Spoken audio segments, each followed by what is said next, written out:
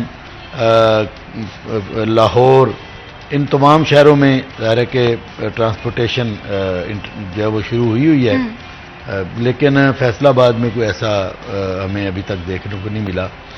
تو میں سمجھتا ہوں کہ اس کو بھی لانگ ٹرم دیکھنا چاہیے، اور لوگوں کی سہولت کے لیے. لوگ یہ چنگچی پر دھکے کھاتے ہیں، پھر جو ہے وہ بے ہنگم ٹریفک. اور ایک اس کے ساتھ جڑی چیز ہے اس کا ہمارا جو پارکنگ ہے، بالکل ایسی، یعنی پارکنگ انہوں نے ان کے حوالے تو کر دی ہے پی ایچ اے کے، اور انہوں نے جو ہے وہ اس سے پیسے بھی کمانے شروع کر دیے ہیں، لیکن کوئی اس کا پرسان حال نہیں ہے. اور یہ شہر اور 8 بازار خاص طور پر گرد و نواح، وہاں پر تو سمجھ نہیں آتی لوگوں کو کہ وہ بیچارے کدھر جائیں، کہاں گاڑی کھڑی کریں. لوگوں نے تو آنے چھوڑ دی ہے. تو یہ 2-3 تو بڑے اہم مسائل یہ ہیں فوری نوعیت کے، اور جس پر جو ہے وہ یہ 8 بازاروں میں انہوں نے بند کیا ٹریفک کو، اور انہوں نے کہا جی ہم متبادل جو ہے وہ وہاں کے رہنے والے ہیں، یا ان کو جو ہے وہ کوئی کارڈ جاری کریں گے. لو جی 3 ماہ ہو گئے ہیں، ہمارا دفتر وہاں پر ہے، ہماری رہائشیں بھی بعض وہاں پر ہے، اندر ہی ہیں، لیکن کوئی ایسا سسٹم ہی نہیں بن سکا. تو یہ میں سمجھتا ہوں کہ ڈنگ ٹپاؤ جو پروگرام ہے. آپ یہ تجاوزات والے اگر ایشو کو دیکھیں، تجاوزات حل کرنا ایک ضروری سی بات تھی. ہم دیکھ رہے تھے کہ شہریوں کو بھی کافی زیادہ مشکلات کا سامنا کرنا پڑتا ہے، لیکن اس کے ساتھ ساتھ وہاں کے شہریوں کے لیے آسانی کے لیے گورنمنٹ نے بہت زیادہ اناؤنسمنٹ کی تھی، شیڈز بھی چلائے تھے، اور اسی کے ساتھ ساتھ یہ بھی کہا تھا کہ پارکنگ فری یا ویہائیکل فری جو ہے ہم ان شہروں کو کر رہے ہیں. تو اس صورتحال میں اس آپریشن کا فالو اپ آپ کی نظر میں کیا ہے، کہ کیا باقاعدہ فالو اپ لیا جا رہا ہے؟ دیکھیں جی، اس حد تک تو یہ ٹھیک ہے کہ جتنی بھی ناجائز تجاوزات تھیں اور فٹ پاتھوں پر گزرنا ممکن نہیں تھا، اس میں بہتری آئی ہے. لیکن ہوتا یہ ہے کہ جب بھی آپ کوئی اس طرح کا آپریشن کرتے ہیں تو اس کی زد میں لوگ آتے ہیں، اور کچھ جنہوں نے واقعتاً پرابلم کریٹ کی ہوئی ہوتی ہے وہ اس کی زد میں آتے ہیں، ان کو تو آنا ہی ہے. لیکن بہت سارے ایسے ہوتے ہیں کہ جو سسٹم کی وجہ سے ایک نئی مصیبت میں پڑ جاتے ہیں. تو اب ظاہر ہے کہ حکومت کو جب بھی اس طرح کا اقدام کرنا چاہیے تو ان کے بارے میں بھی، ان کی ریلیف کے بارے میں بھی پہلے سے سوچ لینا چاہیے. کرنے کے بعد سوچنا کہ جی کیا ہوگا، اور پھر ان کو اور کئی کام یاد آ جاتے ہیں اوپر سے. تو میں سمجھتا ہوں کہ ہمارے اس علاقے کے رہنے والے جو ہیں وہ اس وقت مشکل میں ہیں، اور گاڑیاں چلو نہیں اندر جاتی، یہ بائکس جو ہیں یہ تو اندر چلی جا رہی ہیں. پہلے انہوں نے ان کو روکنا چاہا، وہ نہیں روک سکے. ان کی پنکچر کرنا چاہا، وہ نہیں، اس میں بھی کامیاب نہیں ہو سکے. اب وہاں پر جو آپ دیکھتے ہیں کہ ایک بڑا ہجوم ہوتا ہے. اب گلیوں کے اندر، ہمارا دفتر جس گلی میں ہے وہاں پر یوں لگتا ہے جیسے باقاعدہ پارکنگ ہے. گلیاں بند ہے، وہاں پر پیدل چلنے کے علاوہ رستہ ہی کوئی نہیں، وہ ساری پارکنگ گلیوں میں آ گئی. تو میں سمجھتا ہوں کہ یہ ایک ناکامی ہے، فیلیور ہے ہماری ڈسٹرکٹ انتظامیہ کا، کہ انہوں نے نعرے لگائے، آغاز کر دیا، لیکن اس کے مطابق جو چیزیں اور وعدے وعید کیے تھے ان پر پورا نہیں اترے. اور ہمارا مطالبہ بھی ہے کہ ان کو جو ہے وہ ایڈریس کرنا چاہیے. جو اچھی چیز ہے اس کی ہم تعریف کریں گے، اس میں کوئی شک نہیں. بالکل اسی طرح سے اگر تجاوزات کے حوالے سے بات کریں تو ایک ایسا آپریشن تھا کہ اس میں ہر شہری یہ چاہ رہا تھا کہ تجاوزات جو ہے وہ کلیئر ہونی چاہیے. شہریوں نے تعاون بھی کیا، لیکن ساتھ ہی ساتھ اگر کوئی بھی آپریشن کروایا جاتا ہے تو شہریوں کے ساتھ ساتھ جو متعلقہ اسٹیک ہولڈرز ہیں ان کی طرف سے ایک ہی شکوہ نظر آتا ہے کہ انہیں ایک دفعہ کانفیڈنس میں لینا تھا. اگر تجاوزات کے حوالے سے بات کریں، فیصل آباد میں ایک دوسرا بڑا ایشو جو ہے وہ ٹریفک کا ہے، پارکنگ کا ہے، اور اسی کے ساتھ پینے کے صاف پانی کا مسئلہ بھی ہے. ایسے بہت سارے مسئلے ہیں جو کہ فوری حل طلب ہیں، کیونکہ یہاں کے جو شہری ہیں وہ ایک ویل آرگنائزڈ نیشن ہے، اور وہ چاہتے ہیں کہ یہ بھی شہر ویل آرگنائزڈ ہو اور ایک ویل آرگنائزڈ طریقے سے پلان ہو. یہاں پر سڑکیں اچھی ہوں، یہاں پر جہاں جہاں پیچ ورک ہونا باقی ہے روڈ میں وہاں پر پیچ ورک ہو. ایجوکیشن کے جتنے بھی مسائل ہیں وہ بھی حل ہونے بہت زیادہ ضروری ہیں. تو اس میں رانا صاحب میں یہ جاننا چاہتی ہوں کہ کس طرح سے تمام سیاسی پارٹیز جو ہیں وہ مل کر کلیدی کردار ادا کر سکتے ہیں، کیونکہ موٹو تو سب کا ایک ہی ہونا چاہیے کہ شہر کے لیے کام کرنا ہے، شہر کے لوگوں کے لیے کام کرنا ہے. سب سے پہلی جو بات سیاسی نمائندوں کو یہاں پہ کرنی چاہیے وہ یہ ہے کہ ناجائز تجاوزات کرنے والوں کی سرپرستی کرنا چھوڑ دیں، بے ہنگم تعمیرات گرانے میں رکاوٹ بننا چھوڑ دیں،